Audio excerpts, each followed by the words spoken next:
Uma notícia que está sendo discutida no mundo inteiro. Depois de muitos anos de estudos, um grupo de pesquisadores e parapsicólogos norte-americanos anunciou ter conseguido finalmente identificar os 15 sintomas da reencarnação. Segundo eles, 15 indícios seguros, verdadeiras provas de que uma pessoa já viveu outras vidas, outras encarnações. Esta semana, jornais, revistas e televisões dos Estados Unidos deram o maior destaque à lista dos sintomas da reencarnação e à enorme polêmica que ela já começou a provocar. E atenção, porque são estas, segundo os pesquisadores e parapsicólogos, as 15 evidências de que alguém esteja reencarnando pessoas que viveram dezenas, centenas, milhares de anos atrás. Para eles, basta como prova de uma vida anterior a existência de 5 dos seguintes sintomas.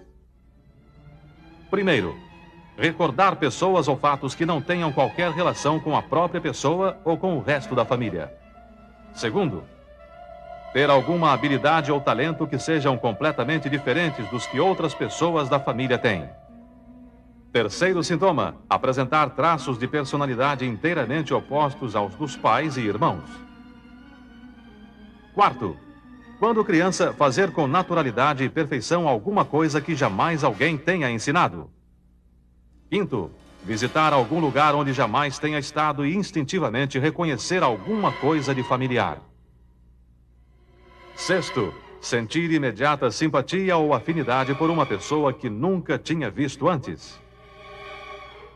Sétimo sintoma da reencarnação, sentir medo ou ter pressentimentos estranhos sem qualquer explicação lógica diante de lugares ou situações novas. Oitavo sintoma, ter algum mal físico como dores de cabeça sem que os médicos consigam encontrar uma explicação razoável. Nono, de repente sentir-se inteiramente desligado das coisas que estão acontecendo, como se a mente estivesse vagando por outros lugares.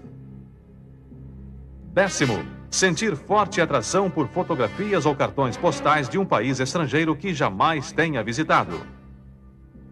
11º sintoma, ter sonhos que pareçam estar sempre relacionados com o mesmo lugar ou com o mesmo período de tempo.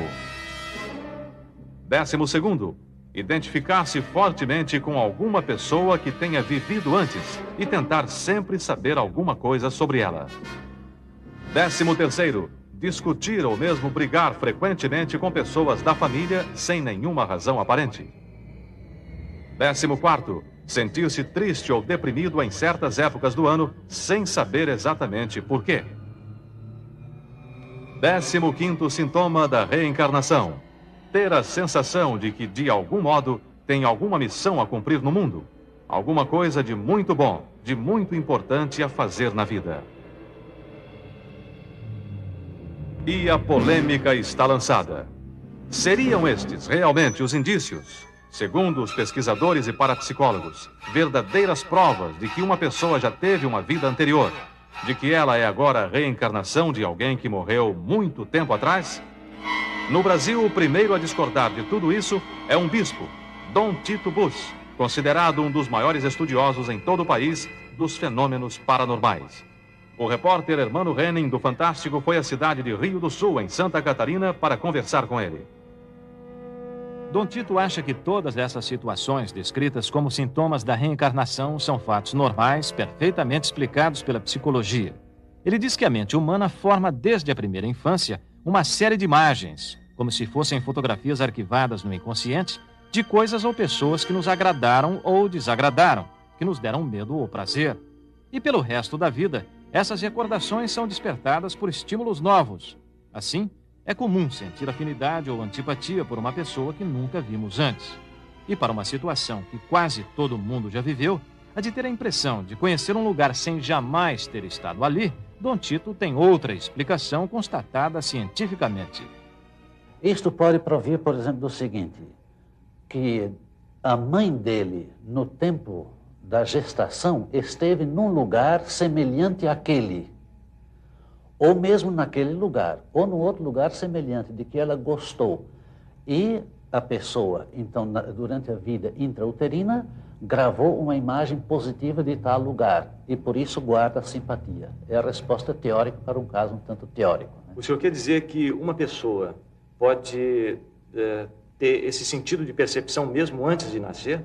Exatamente, isso é fora de toda dúvida, e nisso eu, inclusive, assim, sem propriamente procurar isso, já aconteceu de fazer regressão de idade com uma pessoa e que, então, até os 50 dias de gestação conseguiu regredir. Depois dos 50 dias diz, não consigo mais porque praticamente não existo. E depois, então, eu vi que coincide exatamente com aquele momento, quando, conforme a biologia, vai se formando o córtex cerebral da pessoa. Até lá, a pessoa já vai tendo vida psíquica no útero materno. No mundo inteiro, muitos pesquisadores se dedicam hoje a este verdadeiro desafio. Tentar provar a existência da reencarnação usando técnicas respeitadas pela grande maioria dos cientistas. Um deles vive aqui, em Florianópolis, Santa Catarina. É o professor Edgar Schütz, com cursos de parapsicologia em Munique, na Alemanha. Eu contarei, numa ordem decrescente, até 0. Cada número corresponde a um ano de vida, a lembrança de um ano de vida na sua mente. O professor Schütz tem regularmente visitado escolas e universidades do sul do Brasil, onde faz conferências e realiza pesquisas de regressão mental sob o efeito da hipnose.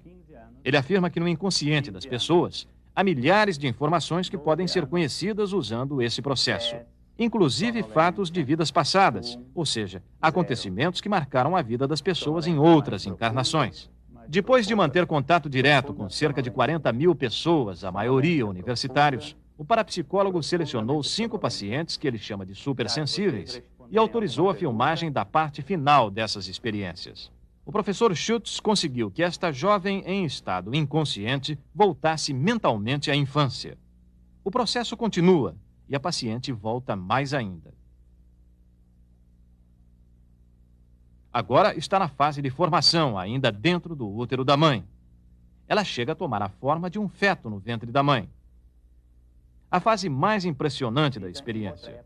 O parapsicólogo diz que os pacientes conseguem voltar para além da vida e que as sensações que eles descrevem estão localizadas no inconsciente, mas pertencem a outras encarnações. Esta jovem, por exemplo, teria vivido na Itália há mais de um século. E este homem seria a reencarnação de um outro, que viveu nos Alpes, muitos anos atrás. Como é seu nome? Franz? Importante aqui é frisar que as pessoas, estas pessoas aqui, não estão de fato fingindo. Elas estão reproduzindo um xerox fiel do que o subconsciente, do que o inconsciente tem gravado em forma de lembranças. Verdade ou não, certeza ou incerteza, existem teorias polêmicas. Uma verdade existe. Dentro de 50 anos, mais de 100 milhões de brasileiros terão tido a resposta. Se houve a reencarnação, se não existiu. Existem provas mais palpáveis. O fato, e uma das provas de que elas não estão fingindo, que elas não estão mentindo, é esta, por exemplo. Sua mão, por favor. Se não sente nada, não sente medo, não sente dor. Ela está inconsciente e não está mentindo, senão não suportaria esta dor aqui, que força, que pressiona aqui, como dá para notar. Esta dor que não existe, esse bloqueio, prova de que a pessoa não está fingindo. E outra paciente, Zenaide Albino, de 17 anos, é um caso raro, segundo o parapsicólogo. Ele diz que é muito difícil casos de reencarnação de pessoas que tenham vivido no mesmo país, na mesma região. E Zenaide conta que viveu aqui mesmo, em Florianópolis. Ela teria nascido no ano de 1863. Você é solteira ou casada? Você vai casar? Com que idade vai casar? 19. 19 anos. Em que ano estamos que você casa? 1882. 1882. Como é seu nome de casa? Jerusa. Jerusa de quê? Souza. O nome de seu pai? Paulo. Paulo Souza? Sua mãe? Lourdes. Lourdes. Você casou com quem? Roberto. Roberto de quê? Figueiredo. Roberto Figueiredo. Você casou aqui em Florianópolis na igreja ou fora, civil, religioso, como foi? Na igreja. Como é o nome dessa igreja? Santo Antônio. Uma jovem chamada Jerusa de Souza, que teria vivido em Florianópolis na segunda metade do século passado. Nós resolvemos investigar esse caso, tentar descobrir se Jerusa existiu realmente. Nos cartórios de Florianópolis não existe o registro de nascimento dela.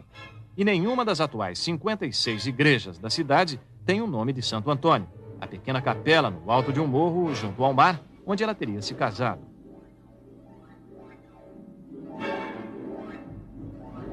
Zenaide, que seria a reencarnação de Jerusa, mora em Jaguaruna, no interior do estado, e só tinha ido a Florianópolis uma vez. Por isso, foi difícil percorrer com ela todos os recantos da ilha à procura de algum lugar que pudesse despertar nela qualquer lembrança. Quando eu comecei as minhas pesquisas, eu encontrei vestígios de uma capela... Este é Franklin Cascais, historiador, pesquisador, folclorista e, o que é mais importante, um homem que não acredita em reencarnação. Ele diz que realmente existiu em Florianópolis uma pequena capela num lugar chamado Santo Antônio de Lisboa, mas há muitos anos ela foi derrubada para a construção de uma casa de engenho. Hoje não existe mais, mas existiu uma estrada aqui? Existia a estrada que fazia o acesso a Santo Antônio e Ratonas. Né? Os moradores mais antigos só se lembram do engenho, mas alguns já ouviram contar da existência da capela. Quer dizer que essa igreja de Santo Antônio existiu aqui? É, diz que era aqui, eu não alcancei. Mas o senhor viu o pilar dela? E alguém para falar e o pilar eu arranquei. Um pilar. Foi o senhor que destruiu o último pilar da igreja? O último pilar foi eu que desmanchei. Parece incrível, mas exatamente aqui no alto de um morro, perto do mar, existiu uma capela. Foi construída por escravos junto com um pequeno cemitério nas terras de um homem muito rico, chamado Teodoro Dias. E num lugar que ainda tem o nome de Santo Antônio de Lisboa. Esse lugar parece ser familiar para você. Sim, parece. Você se lembra dele de alguma forma, não?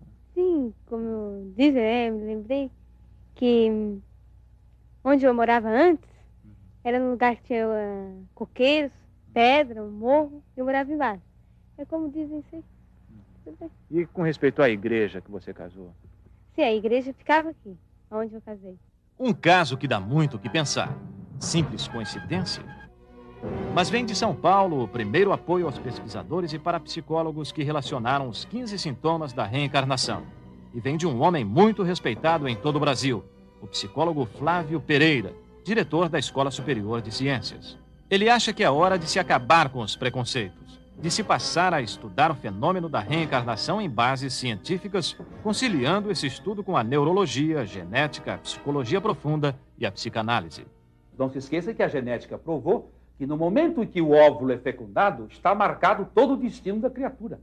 A genética, aliás, é uma ciência fatalista. O sexo já está determinado. Se a pessoa vai ser alta ou baixa, o QI básico. Então, e provavelmente até as predisposições a certas doenças. Então, isso está provado hoje na genética dos últimos 50 anos. Então, é preciso que o estudo da reencarnação se concilie com a genética humana. Isso vai ser feito nos próximos 20 anos, na minha opinião. Do ponto de vista prático, em que pode ajudar um indivíduo saber quem ele foi numa outra vida? Pelo que se sabe estatisticamente, são poucas as pessoas que nos últimos anos, em vários lugares do mundo, tiveram acesso a essa informação. Quando são pessoas muito inteligentes, muito cultas, muito maduras e de personalidade muito segura, essas informações podem ser válidas. Mas quando a pessoa não é, a informação pode ser perniciosa. Então, eu acho, opinião pessoal, modesta, que a dificuldade do ser humano, qualquer que seja ele, em obter esta informação, reflete o risco que se tem em conhecer isso. Suponhamos que você conhecesse três encarnações anteriores, e que uma delas não fosse lá grande coisa, como eu, como poderia ter. Então, isso poderia prejudicar o seu atual. E isso não é interessante, eu creio que não precisa ser espírita, para aceitar que seria contraproducente você ter uma informação desta. Pode ser uma prática perigosa. Pode ser uma prática perigosa. Por isso é que esses inquéritos são feitos com muita parcimônia, com muito cuidado e cercados de um sigilo científico.